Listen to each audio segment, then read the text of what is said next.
This is fucking crazy. Did I get infected by some virus? Getting Robert out of that carriage was one thing, but this is just... Roland had freed his brother from house arrest, and it had been surprisingly easy. The guards and Wentworth hadn't anticipated any complications, and they didn't have the manpower to spare. His father had taken the official royal troops on a detour to rescue his son but couldn't do the same when returning to his estate. Instead, he had left behind one of his elite units, which Roland neutralized with a few well-placed sleeping bombs. It wasn't overly difficult, and he made sure not to trigger any hidden beacons that might alert others to his presence. Most people wouldn't believe someone could take down 30 knights without killing a single one, so he had at least some time before they woke up. Once they did, they would likely inform Wentworth, and possibly the Count. His father might eventually question the Count about Robert's escape, or perhaps he had a mole somewhere who would relay the information. Either way, Roland knew he didn't have much time to complete this reckless mission. It was now or never. Maybe I should grab Robert and return in a month or two instead, he thought, starting to get cold feet. This estate had far more variables, making the situation tricky but possible. He had run countless calculations in his head, and while his victory seemed plausible, it wasn't within a range that allowed him to feel safe. He wondered why his approach to these situations had begun to change. He was still largely cold and calculating, but emotions were creeping in more than before. He wasn't alone anymore, and perhaps deep down, he no longer wanted to be. Am I just turning into an old geezer? I would probably be 47 by now. His true age was much greater than people assumed, and he wondered if he was simply becoming more emotional as he grew older. At times, he felt more like an older sibling or even an uncle to those around him. Logically, it might be better to let Lucille return to the tower. Even if she married someone in the coming months, they could likely sneak in and rescue her later. However, his brother would probably object to such a plan, and Roland himself had doubts about Graham's mental stability. While Graham didn't seem to be involved with any cults Roland knew of, he was uncomfortably at ease with using blood crystals. Graham would undoubtedly know that Robert was still out there, likely plotting to take his daughter away. This could push him to do something vile to keep her under control, a very real possibility. Striking now seemed like the best course of action, as no one would expect someone like him to be reckless enough to try. Is this really necessary? Won't they know it's us? Roland sighed at the question but quickly replied. They might suspect, but they won't have proof. That's what matters. Okay, but what are you doing? What does it look like? You're making a small hole with magic, but why? Robert returned from behind a bush, wearing an odd outfit, chainmail armor concealed beneath a heavy, dark orange robe. His head was still uncovered, but Roland handed him a helmet that would cover his entire face. Unlike the goblin mask Roland used, this one resembled the evolved goblin form and once worn, would even disguise his brother's voice. Even if they were discovered, no one could prove it was them. Yes, it's a hole. Did you know some magical barriers extend underground? Sure. But did you know they're much weaker if you go deep enough? Roland added, focusing on the ground. Runes glowed on his metallic glove as he created a small circular hole, no wider than a gold coin.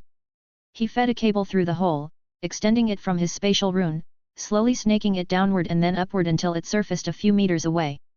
Robert, watching this unfold, was puzzled by the long wire emerging on the other side. He knew there was some kind of invisible magical barrier in front of the bush where they were hiding, but he wasn't sure what the point of all this was. Then, he noticed a small mechanical creature resembling a spider crawling toward the cable. It connected to a tiny port at the creature's rear. There we go, we're connected. Roland nodded, finally standing up. But his brother only had more questions. Connected, to what? I suppose you could call it the runic web. We don't have time for me to explain this, but this connection is essential to reach Lucille without being detected. We need to let her know about the plan, or she'll think we're some villains trying to abduct her in the middle of the night. I see, that does make sense. Robert had already spoken to Lucille through holograms before, so this wasn't entirely unfamiliar to him. Roland, however, was doing this for a more important reason, to confirm whether Lucille was truly willing to go through with this. He assumed she wanted to leave, but he needed to make sure she fully understood the gravity of the situation and what it would mean for both her and his brother's future. The path they would take would make them live like commoners, and he wasn't sure if she would be fine with abandoning it all. There we go. As before, Lucille used the golem that had snuck into her tower to communicate. Time was running out, so Roland decided against activating the holographic projector and instead stuck to just using their voices. He used his own armor and the back of his wrists as a microphone. "Lucille, can you hear me?" "Yes? Sir Roland, is that you? Are you all right? My father won't tell me anything, and there's been some kind of commotion. I'm fine. More importantly, I have Robert with me, and we've come to take you away from here." "Robert is with you? You want to take me away?" Lucille's voice grew louder when Roland mentioned Robert and their plan to take her. Before he could explain further, his brother couldn't resist jumping in. "Yes, Lucille, I'm here. I'm fine, and don't worry, we'll get you out of there." "Get me out? What do you mean? What about my father? What's happening?" Roland quickly placed his hand over Robert's face, shoving him aside from the communication rune. He knew that if these two started talking too much, they'd never get anywhere. While Lucille and Robert had spoken before about possibly running away together, they hadn't made any firm commitment to follow through. Lucille was clearly confused, and she might be afraid that Robert would just end up getting captured again after being freed. She might refuse them in an attempt to protect them both, something they would have to accept, no matter how difficult. "Listen closely. I can tell that you're still in the same tower. We'll make our way to you and get you out through the window, if that's what you want." "If she wants." Robert reacted, confused at first, but he quickly understood what Roland was getting at. "I want you to fully understand the situation. If you come with us now, your life as a noble may be over, at least for a while. I know you and Robert want to be together, and I can help you both settle on Dragnus Island, in Valyrian territory. I can get you new identities, new work. But you likely won't be able to return home for some time, maybe not ever. Are you prepared for that?" Roland paused, giving her a moment to absorb the gravity of the decision. All he could offer was a fresh start in Albrook, working with Arthur's people. Robert could become a knight there, and Lucille, who had attained the class of Rune Mage, could either work at Roland's shop or take on a role similar to Arian's, working with the dwarven craftsmen from the Union. It was a new life, but it would come at the cost of their old ones. They would need to abandon all the previous relationships, their old friends and family members included. Count Graham would undoubtedly leave no stone unturned in his search for his daughter. The only place that could shield them from his influence was Valyrian territory, which belonged to a rival faction, the powerful aristocrats. Even if Graham discovered where they were, his authority wouldn't extend there, and he wouldn't be able to send official forces to retrieve her. However, there was a possibility that the Duke could make a deal with him, so giving them new identities was a must. "Never, return home," she whispered, her voice barely audible. "But, what about my family? My father?" Robert shifted uncomfortably, gripping the helmet he had been given. He wanted to comfort her, but he knew Roland was right to make her understand the full gravity of the situation. This wasn't just about escaping the estate, it was about leaving everything behind. "I know it's difficult," Roland said gently. "But look on the bright side, you'll get to be with my blockhead of a brother and won't be used as a bargaining chip to form new alliances." "That's true." Lucille chuckled softly, while Robert protested from the side. "Hey, I'm not a blockhead, and you should show some respect to your older brother. Maybe after you start acting like one," Roland retorted and then quickly returned to speaking with Lucille. "You'll be leaving all the good things behind, sure, but also the bad. Sometimes, that's worth it if you want freedom. You can trust me on that, I know it." Roland knew a thing or two about taking life into his own hands. After more than 10 years, he had finally managed to grasp it. He understood that many nobles despised their shallow lives, filled with fake parties and forced smiles. While Lucille needed to be fully aware of the consequences of leaving, it was also important to remind her of what she stood to gain: freedom. If they wanted, they could eventually leave Albrook altogether, embarking on an even greater journey. And who knew? Count Graham might eventually reconsider his stance. Some fathers were stubborn, but they often came around when their children were involved. "All right, I've made up my mind."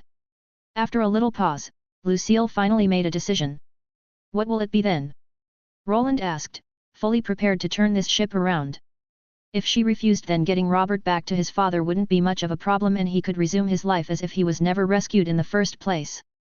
He was also willing to bring him back to Albrook if he decided to leave the noble life behind, but first, they needed to hear what Lucille had to say. I want to go with you. Lucille said, her voice now firm. I don't care about the titles, or the estate, or any of it anymore. I just want to be free, and be with Robert.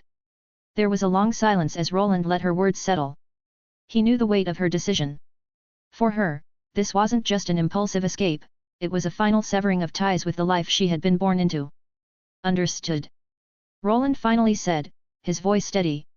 We'll get you out. Be ready by the window. We'll be there soon and don't be surprised by what we are wearing and the monster masks. He cut off the communication, turning to Robert who was now staring at the glowing horizon where Graham's estate loomed. His hands moved the strange helmet over his head and he placed the hood over it to conceal his face. She's in, so are you ready to take her back? I'm more than ready, just tell me what to do. Roland nodded, turning his gaze toward the estate. The barrier ahead was a slight obstacle, but he had already prepared countermeasures to slip through it. Soon, a dark mist enveloped him as he stepped back onto the glider. Hovering upward, he extended the ladder down. Get on the ladder.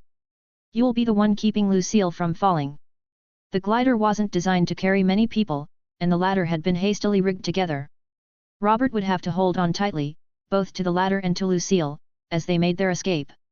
He could use some mana to form a protective barrier around them, but that would only drain his energy faster. Flying took a lot out of him, and the runic batteries powering the aircraft would eventually run dry.